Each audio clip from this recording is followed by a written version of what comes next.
जर त्या गोष्टीचं पालन केलं बरं का जीवनामध्ये, त्यांचे आचार विचार जसे सरांनी सांगितले की आपल्या पंथाचे काय आचार विचार आहे, ते जर तुम्ही पालन केले ना, तरच तुम्हाला त्या ठिकाणी अधिकार आहे. अधिकार वाणीने तुम्ही म्हणू शकता की नाही स्वामी तुम्ही माझ्या इथे विडा वाहता, मग साधू संतांना विनंती करता आणि मग ते ठरवता.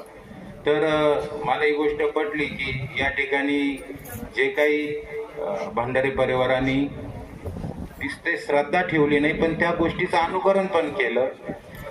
कारण की हल्ली अनुकरण करणं ही काही सोपी गोष्ट नाहीये बरं का. कारण की अनुकरण हे करण्याला तुमचा त्याग पण पाहिजे. थोडा वेळ आपल्याला नामस्मरण करायला लावलं तरी आपल्याला ती गोष्ट शक्य झाली नाही. आपण मला वाटतं 1 मिनिट सुद्धा कॉन्सन्ट्रेशन करू शकलो नाही.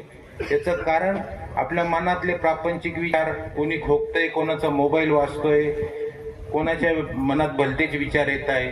त्याचं कारण आपण ह्या गोष्टीचं इथे अनुकरण करू शकलो नाही. त्यावेळेस ती गाठी करणं, चिंतन मनन हे करणं ही सोपी गोष्ट नाहीये. त्यासाठी तुम्हाला फार असा त्याग करावा लागतो, फार कॉन्सन्ट्रेशन करावं लागतं बरं का.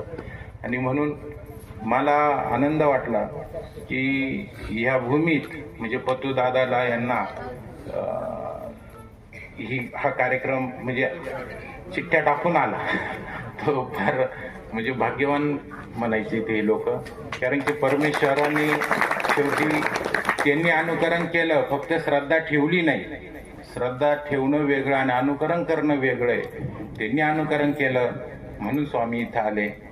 फार त्यांचं म्हणजे भाग्य आहे. साधू संत आले आणि त्यांच्या जीवनात अजूनही खूप उद्धार भौतिक प्रगतीपथावर आहेत. मॅडमांना आता काही पुरस्कार भेटला. मी काल बघितलं, काल आवीचा वाढदिवस होता. खूप छान वाटलं. इथे मी रात्री पण आलो होतो. आनंद वाटला. त्यांच्या जीवनात असंच कायम आनंद राहावं आणि साधू संतांचे आशीर्वाद त्यांना कायम मिळो अशी मी स्वामींच्या चरणी प्रार्थना करतो आणि थांबतो. धन्यवाद.